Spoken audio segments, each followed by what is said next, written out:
மா ஆ இன்னைக்கு என்ன சமையல் பண்ண போற? இன்னைக்கு தேர்ஸ்டே சூப்பரான சமையல் தான் செய்ய போறேன். அதுக்கு முன்னாடி வணக்கம் வரவங்களே, எல்லாரும் எப்படி இருக்கீங்கப்பா? சாப்பிட்டாச்சா?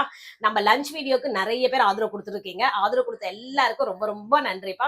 இனிமேல் நிறைய ரெசிபி வீடியோவும் கேட்குறீங்க. அதனால நான் என்ன முடிவு எடுத்திருக்கேன்னா, இனிமேல் நம்ம லஞ்ச் வீடியோ நம்ம குக்கிங் செய்யறோம் பாத்தீங்களா, அந்த குக்கிங் வீடியோவை அப்படியே ரெசிபியா மாத்தலான்னு இருக்கேன். நான் என்ன டெய்லியும் சமையல் செய்யறனோ அதை ரெசிபியா எடுத்து உங்களுக்கு போடுறேன். மறக்காம செக் பண்ணி பாருங்க. ஆதரவு கொடுத்த எல்லாருக்கும் மறுபடியும் சொல்றேன், ரொம்ப ரொம்ப நன்றி. அத மாதிரி என்ன ரெசிபி வேணும்னு நீங்க கமெண்ட் பண்ணுங்க. அதெல்லாம் கண்டிப்பா நான் சீக்கிரம் போட ட்ரை பண்றேன். ஏன்னா சுஷ்மியால வீடியோ எடுக்க முடியாது. வீடியோ எடுத்தா தான் டக்கு டக்குன்னு போட முடியும்.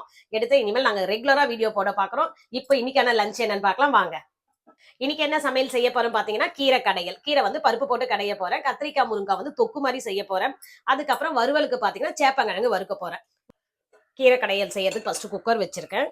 ஸ்டவ் ஆன் பண்ணிக்கிறேன். இப்ப பருப்பு பாத்தீங்கன்னா சிறுபருப்பு எடுத்திருக்கேன். சிறுபருப்பு வந்து ஒரு 10 நிமிஷத்துக்கு ஊற வச்சிருக்கேன். இது பாத்தீங்களா, ஊற வச்சு ஒரு 3 தடவை கழுவி எடுத்து வச்சிருக்கேன். அப்படியே நல்ல தண்ணியோட தான் ஊத்தி வச்சிருக்கேன். இதை அப்படியே குக்கர்ல சேர்த்துக்கலாம்.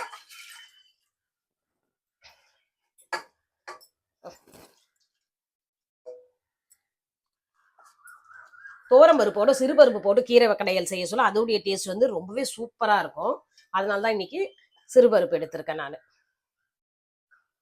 இது மெஷர்மென்ட் எப்படிமா? இது மெஷர்மென்ட் வந்து சின்ன டம்ளர், இதான் டம்ளர்னு வச்சுங்க. இதுல வந்து 1/2 டம்ளர் எடுத்திருக்கேன். இதான் டம்ளர்.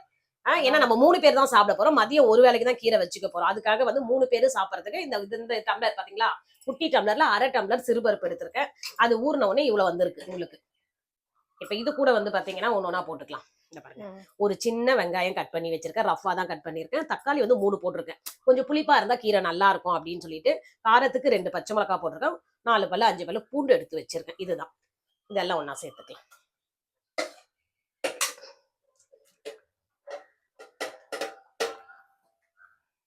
பருப்பு போடுறதுனால ஒரு 1/4 ஸ்பூனுக்கு வந்து மஞ்சத்தூள் போட்டிருக்கேன். ஏன்னா ரொம்ப அதிகம் போட்டேன்னு வச்சிங்களா மஞ்சத்தூள், கீரை உடைய கலர் மாறிடும். அதுக்காக கீரை வந்து சீக்கிரம் ஜீரணம் ஆகிறதுக்காக சீரகம் வந்து 1 ஸ்பூன் போட்டிருக்கேன். இந்த குட்டி ஸ்பூன்ல 1 ஸ்பூன் போட்டிருக்கேன்.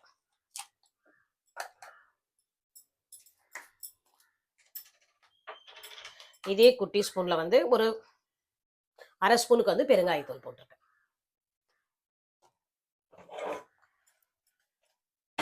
எல்லாத்தையும் நல்லா மிக்ஸ் பண்ணிட்டு இப்ப கீரை வந்து பாத்தீங்கன்னா 2 கைப்பிடி அளவுக்கு எடுத்திருக்கேன். 3 பேர் சாப்பிடறதுக்கு வந்து இந்த கீரை வந்து 2 கைப்பிடி அளவுக்கு, இந்த மாதிரி 2 கைப்பிடி அளவுக்கு கீரை எடுத்திருக்கேன். நல்லா வாஷ் பண்ணிட்டு அதையும் போட்டுக்கலாம்.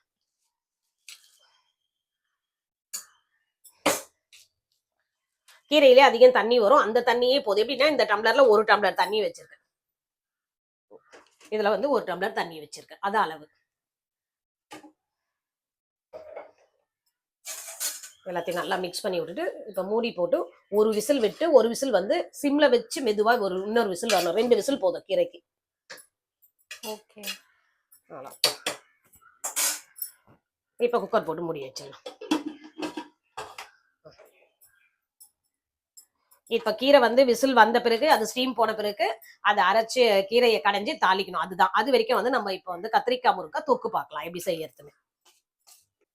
குக்கர் 2 விசில் வந்துச்சு. கீரை வந்து 2 விசில் வந்துருச்சு. எடுத்து இந்த சைடு வச்சுட்டேன். ஒரு பக்கம் வந்து சாதம் வச்சிருக்கேன். அரிசி கழுவி வச்சாச்சு. இப்ப வந்து கத்திரிக்காய் முருங்கக்காய் தொக்கு பண்றதுக்கு கடாய் வச்சிருக்கேன். கடாய் சூடாயிடுச்சுப்பா. அதனால எண்ணெய் ஊத்திருக்கேன். எண்ணெய் பாத்தீங்கன்னா 2 ஸ்பூன் எண்ணெய் வரும். நல்லா குழியா இருக்கும் இல்லையா, அந்த ஸ்பூன்ல 2 ஸ்பூன் ஊத்திருக்கேன். இப்ப வந்து பாத்தீங்கன்னா இந்த தொக்கு செய்யறதுக்கு பெரிய வெங்காயம் வந்து நல்லா பெரிய வெங்காயம் 1 வெங்காயம் கட் பண்ணி வச்சிருக்கேன். 2 தக்காளி மீடியம் சைஸ் தக்காளி 2, ஒரு 5 பூண்டு வந்து இடிச்சு வச்சிருக்கேன். முருங்கைக்காய் வந்து பெரிய முருங்கைக்காய் அது கட் பண்ணி வச்சிருக்கேன். கத்திரிக்காய் பாத்தீங்கன்னா இந்த கத்திரிக்காய் வந்து 4 கத்திரிக்காய் எடுத்திருக்கேன். இது நல்லா சாஃப்டா விதெல்லாம் இல்லாம இருக்கும். அதனால இந்த கத்திரிக்காய் உஜாலா கத்திரிக்காய், அது பேர் அங்க உஜாலா கத்திரிக்காய் தான் போட்டிருக்காங்க. அந்த கத்திரிக்காய் எடுத்திருக்கேன். ஏன்னா இதுல வந்து விதை வந்து பாத்தீங்கன்னா ரொம்பவே சாஃப்டா இருக்கும். அதுக்காக சாப்பிடுறதுக்கு நல்லா இருக்கும். ஆக்சுவலி இந்த தொக்கு பாத்தீங்கன்னா சைட் டிஷ்ஷை விட சாதத்தோட பிசைஞ்சு சாப்பிடும்போது அவ்வளோ டேஸ்டா இருக்கும். நீங்களும் ட்ரை பண்ணி பார்த்துட்டு சாப்பிட்டு எப்படி இருக்குன்னு கமெண்ட்ல சொல்லிடுங்க. இப்ப வந்து இங்க பாருங்க, 1 ஸ்பூன் வந்து கடுகு போட்டுக்கிறேன். ஓகேங்க. அடுத்துங்க, அடுத்து கொஞ்சம் சீரகம் போட்டுக்கலாம். வாசனையா இருக்கும் சீரகம் தாளிக்க சொல்ல. ஏங்க சீரகத்தை போடுங்க. போட்டங்க, சீரகம் போட்டாச்சு. கடுகு சீரகம் நல்லா பொரிஞ்ச உடனே தட்டி வச்ச பூண்டு, அப்புறம் கட் பண்ணி வச்ச வெங்காயம், கருவேப்பிலை எல்லாம் ஒன்னா போட்டுக்க வேண்டியதுதான். ஆமா, அது எண்ணெயில போட சொல்ல கொஞ்சம் பொரியதான் செய்யும். நீ பார்த்து வச்சுக்கோ. போன நல்லா புரிஞ்சிச்சு. பூண்டு போட்டுக்கிறேன். பரவாயில்ல. பூண்டு போட்டதுல கொஞ்சம் கம்மியா தான் வந்தது, புஷ்ஷுன்னு வரல. அதுக்கப்புறம் வெங்காயம் பார்த்தியா, கருவேப்பிலை போட சொல்லதான் வருது. படன்னு புரியுது என்னவா. இன்னைக்கு வானிலை அறிக்கை எப்படி இருக்கு? இன்னைக்கு வானிலை அறிக்கை வந்து பாத்தீங்கன்னா மேகம் மூட்டத்தோடையுமே இருக்கு, கொஞ்சம் வெயிலாவும் இருக்கு. அதை எப்படி எடுத்துக்கிறதுன்னு தெரியல. ஏன்னா சென்னையில கிளைமேட் அப்படிதான் மாறி மாறி வரும். ஒரு தடவை வந்து பாத்தீங்கன்னா திடீர்னு வந்து இப்பெல்லாம் வந்து பாத்தீங்கன்னா ஈவினிங் கரெக்டா 5 மணிக்கு மழை வர ஆரம்பிக்குது. அதனால அதுவும் செம மழை. தண்ணி பசங்க எல்லாம் வேற பாவம் வேலைக்கு அந்த மாதிரி வேலை முடிச்சுட்டு வீட்டுக்கு வரவங்களுக்கும் பாவமா போயிடுது. அவங்களும் மழையில நனைஞ்சிட்டு தான் போறாங்க. அந்த மாதிரி டைம்ல வந்து அப்புறம் நைட்ல வந்து லைட்டா தூருது. அந்த அளவுக்கு மழை இல்ல. காலையில ஒண்ணுமே இருக்காது. காலைல வந்து பாத்தீங்கன்னு வச்சுங்களேன், சென்னையில வந்து மழை வந்த சுவடே தெரியாது. அந்த அளவுக்கு வெயில் வந்துடும். இப்ப கொஞ்சம் மூடிட்டு இருக்கு, பரவாயில்ல. காலைல இருந்து கிளைமேட் அப்படிதான் இருக்கு. நம்ம எப்பவுமே இங்க பார்த்து நம்ம இது பண்றோம். அதான் அப்பா சொல்றாரு, வெளியே நிறைய வெயில் தான் இருக்கான். நம்மளுக்கு இங்க மரம் இருக்கிறதுனால பாத்தீங்கன்னா இது வேற எதுவுமே தெரியாம அப்படியே இதுவா இருக்கு, வெயிலே இல்லாத மாதிரி தெரியும் உனக்கு. அதுக்காக தான் இப்ப வந்து வெங்காயம் வந்து நல்லா வதங்கணும். கொஞ்சம் உப்பு போட்டுக்கலாம், சீக்கிரம் வதங்கிடும். கொஞ்சமா போட்டிருக்கேன். இந்த இதுக்கு இத மாதிரி இன்னொரு அளவு போட்டா கரெக்டா இருக்கும். இப்ப இது வெங்காயத்துக்கு மட்டும் போட்டிருக்கேன். கை அளவுலாம் சொல்ல, கை அளவு எக்ஸ்பீரியன்ஸ். ஒரு ஸ்பூன், ஒரு மீடியம் சைஸ். இல்ல டேஸ்ட் வந்து உங்க இதுக்கு தான் பாண்டி, உங்களுக்கு என்ன டேஸ்டோ அதை போட்டுங்க. வந்து எப்பவுமே கொஞ்சமா போடுங்க. போட்டுட்டு அப்புறம் எல்லா மசாலாவும் போட்டு லாஸ்ட்ல வந்து பாத்தீங்கன்னா தண்ணி ஊத்த சொல்ல உப்பு ஒரு தடவை பாருங்க. அப்ப உங்களுக்கு உப்பு இன்னும் தேவைப்பட நீங்க ஆட் பண்ணிங்க. உப்பு காரம் வந்து உங்க சாய்ஸ் தான். இது எல்லாமே யாரும் சொல்ல முடியாது. எங்களுக்கு வந்து காரம் நாங்க நல்லா சாப்பிடுவோம், காரம் எக்ஸ்ட்ரா போடுவோம். சில வந்து காரம் கம்மியா சாப்பிடுவீங்க. வயிற்று வலிலாம் சாப்பிட மாட்டோம். அப்ப காரம் அதுதான், சில ஐட்டத்துக்கு காரம் எக்ஸ்ட்ரா சாப்பிடுவோம், சில ஐட்டத்துக்கு காரம் கம்மியா சாப்பிடுவோம். உங்க டேஸ்ட் தான், எப்படி வேணுமோ நீங்க அந்த மாதிரி ஆட் பண்ணிக்கங்க. அது மட்டும் உப்பும் காரமும் உங்களுடைய விருப்பம். இப்ப நல்லா வதங்கட்டும். எதுவா இருந்தாலுமே 2-3 தடவை நம்ம செஞ்சு பார்த்துட்டோம்னு வச்சுங்களேன், உங்களுக்கு ஈஸியா கரெக்டா நீங்களே கெஸ் பண்ணிடுவீங்க இதுக்கு இவ்வளவுதான் போடணும் அப்படின்னுட்டு. அவ்வளவுதான். அதுக்கப்புறம் ஒருத்தவங்க தக்காளி தொக்கு செஞ்சு பார்த்துட்டு சூப்பரா இருக்குன்னு சொன்னாங்க. நிறைய பேர் கேட்டீங்க, ஒருத்தர் தான் சொல்லியிருக்காங்க. அது மாதிரி நிறைய பேர் செஞ்சு பார்த்துட்டு எப்படி இருக்குன்னு கமெண்ட் பண்ணுங்க. அப்பதான் நம்ம இன்னொரு வீடியோ போடுறதுக்கு நல்லா இருக்கும். சரி பரவாயில்லையே, கேட்கறாங்க, நம்ம சொல்றது நல்லா இருக்கு, டேஸ்டும் நல்லா வந்திருக்குன்னு சொல்லிட்டு ஒரு ஆர்வத்தோட செய்யறதுக்கு, விறுவிறுப்பா செய்யறதுக்கு சூப்பரா இருக்கும். அப்பதான் சுஷ்மி நான் வற்புறுத்திட்டே இருப்பேன், வீடியோ வான்னு. வேலையை விட்டு வந்து நிறைய ரெசிபிஸ் வந்து வேற என்னென்ன ரெசிபிஸ் வேணுமோ வந்து கமெண்ட்ல போடுங்க.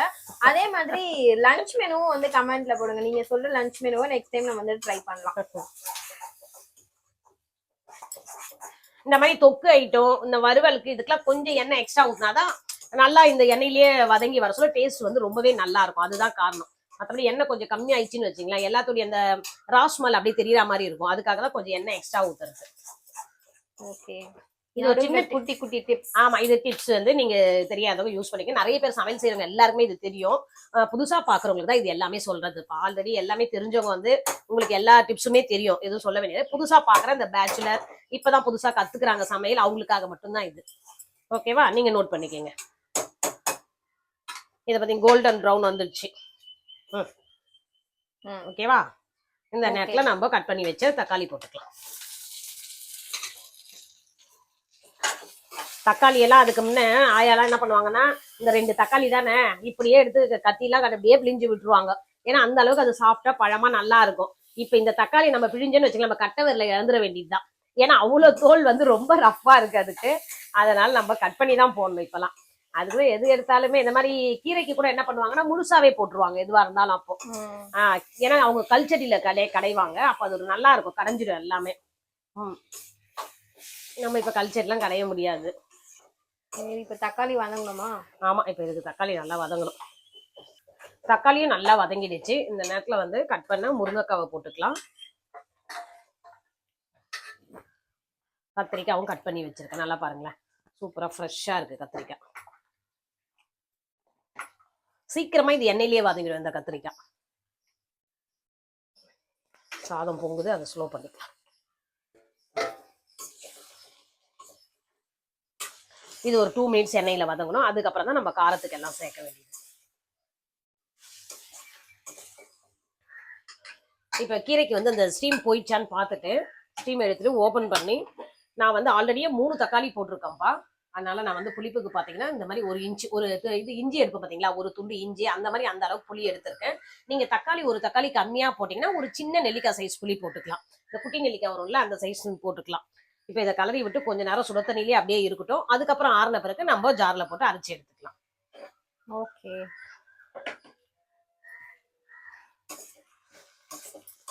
இது இன்னும் கொஞ்சம் வதங்கணும். கத்திரிக்காய் முருங்கைக்காய் பார்த்தீங்களா, கத்திரிக்காய் எவ்வளோ சூப்பராக நல்லா வதங்கிடுச்சு.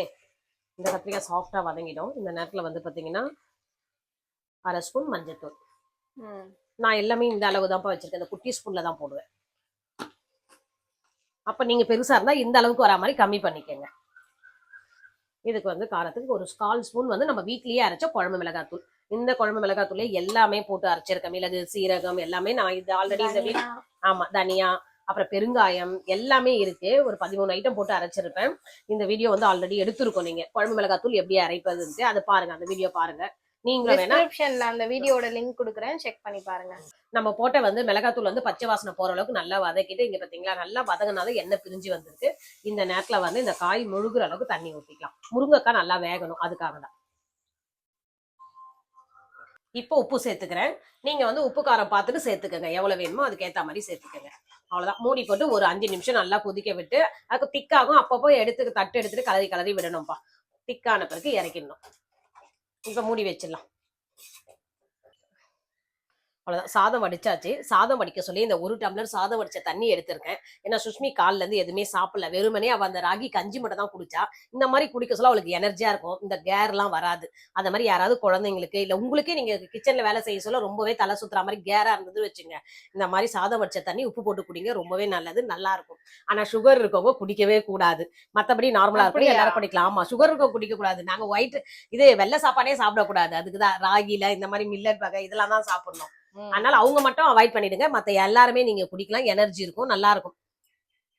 இப்ப வந்து இது கீரை வந்து அரைச்சி ஆமா ஆமா கீரையை வந்து ஜார்ல போட்டுக்கலாம். பாத்தீங்களா நல்லா வெந்திருக்கும். அது நம்ம போட்ட புளி கூட பாருங்க, அந்த சுட தண்ணியில வந்து நல்லாவே கரைஞ்சிடும். அப்ப அரைக்க சொல்ல பாத்தீங்கன்னா எல்லாமே ஒன்னா மிக்ஸ் ஆயிடும். இதை வந்து பாத்தீங்கன்னா பல்ஸ் மோடுல தான் பண்ணணும். அப்படி பண்ணு வச்சுங்களேன், கிர் அப்படி பண்ணா நம்ம வந்து கல்ச்சட்டியில கலையிற மாதிரியே இருக்கும். நான் செஞ்சுக்கிறேன். கத்திரிக்காய் முருங்கைக்காய் தொக்கு 5 நிமிஷம் ஆயிடுச்சுப்பா.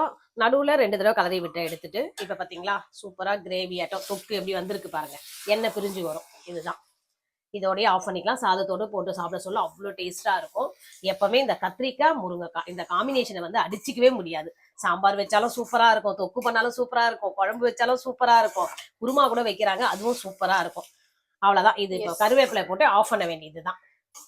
ரொம்பவே சிம்பிளாகவும் சூப்பராகவும் செஞ்சிடலாம். ரொம்பவே செய்யறது ஈஸி. இது டேஸ்ட் வந்து ரொம்ப அல்டிமேட்டா இருக்கும். இது கூடவே சிலவங்க வந்து தேங்காவும் பூண்டும் இடிச்சு லாஸ்ட்ல பொரியல் மாதிரி போடுவாங்க. அது பொரியலுக்கு போடலாம், தொக்குக்கு தேவைப்படாது. பொரியலுக்கு வந்து இதோட தண்ணி வந்து கொஞ்சம் கம்மியா வச்சீங்கன்னா பொரியலா வரும். அந்த கத்திரிக்காய் தெரியும், தொக்குன்றது கத்திரிக்காய் வந்து அப்படியே இதை பார்த்தீங்களா குழஞ்சு வந்துடும். அதுதான், அவ்வளவுதான். ஆஃப் பண்ணிட வேண்டியதுதான். கீரை வந்து அரைச்சிட்டு வந்துட்டேன். அதே மாதிரி பல்ஸ் மோடில் தான் விட்டேன். பல்ஸ் மோடு பார்த்தீங்கன்னா 2 தடவை இப்படி அவள் தான் ரொம்ப விட்டுறக்கூடாது. விட்டீங்களா கீரை வந்து ரொம்ப மசிஞ்சிடும். இது பார்த்தீங்களா சட்டியில் அரைச்சா மாதிரியே இருக்கும். சட்டியில் வந்து கடையும் இல்லையா, கல் சட்டியில் அந்த மாதிரியே இருக்கும். இப்போ அது மாற்றிட்டு ஒரு தாளிப்பு கொடுக்க வேண்டியது தான். இந்த கீரைக்குடைய டேஸ்டே வந்து இந்த தாளிப்பில் தான் இருக்கு. தாளிப்பு கொடுத்துடலாம். கீரைக்கு தாளிப்பு கொடுத்துக்கலாம். 4 பல்லு பூண்டு எடுத்துருக்கேன் தோலோட, அதை போட்டு இடிச்சு எடுத்துக்கலாம். தாளிப்பு கரண்டியை வச்சு ஸ்டவ் ஆன் பண்ணியிருக்கேன். அந்த ஈரலாம் காயிட்டு எண்ணெய் ஊற்றிக்கலாம். கீரை தாளிக்கிறதுக்கு வந்து பார்த்தீங்கன்னா எண்ணெய் ஊற்றிருக்கேன். கூடவே வந்து ஒரு 1/2 ஸ்பூனுக்கு வந்து நெய் போட்டுக்கலாம். பருப்பு கீரைன்றதுனால நெய் போட சொல்ல டேஸ்ட் நல்லா இருக்கும், அதுக்காக தான் நெய் போட்டிருக்கேன். எண்ணெய் சூடானதும் கடுகு சீரகம் போட்டுக்கலாம். சூடாயிடுச்சு, கடுகு சீரகம் போட்டுக்கலாம். கடுகு சீரகம் பொரிஞ்சோடனே தட்டி வச்ச பூண்டு, காஞ்ச மிளகா வந்து 4 எடுத்துருக்கு, குட்டி மிளகாவா இருக்கு. காரத்துக்கு தேவையான காரம் தான். உங்களுக்கு ஆல்ரெடி பச்சை மிளகா போட்டிருக்கோம், ஆனால் 4 மிளகா நான் எடுத்திருக்கேன். கருவேப்பிலை எடுத்திருக்கேன்.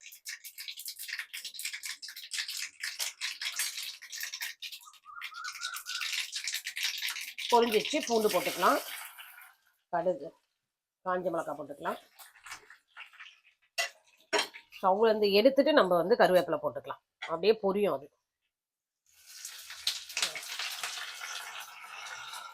இப்போ பூண்டு வந்து கொஞ்சம் தோல் வந்து கோல்டன் ப்ரௌன் வரணும், அது வரைக்கும் வச்சிருக்கணும். பூண்டு கோல்டன் ப்ரௌன் வந்துருச்சு. இந்த நேரத்தில் இது கொஞ்சம் ஒரு பிஞ்ச் அளவுக்கு பெருங்காயத்தூள் போட்டுட்டு தாளிப்பு எடுத்து கீரையில போட்டுடலாம்.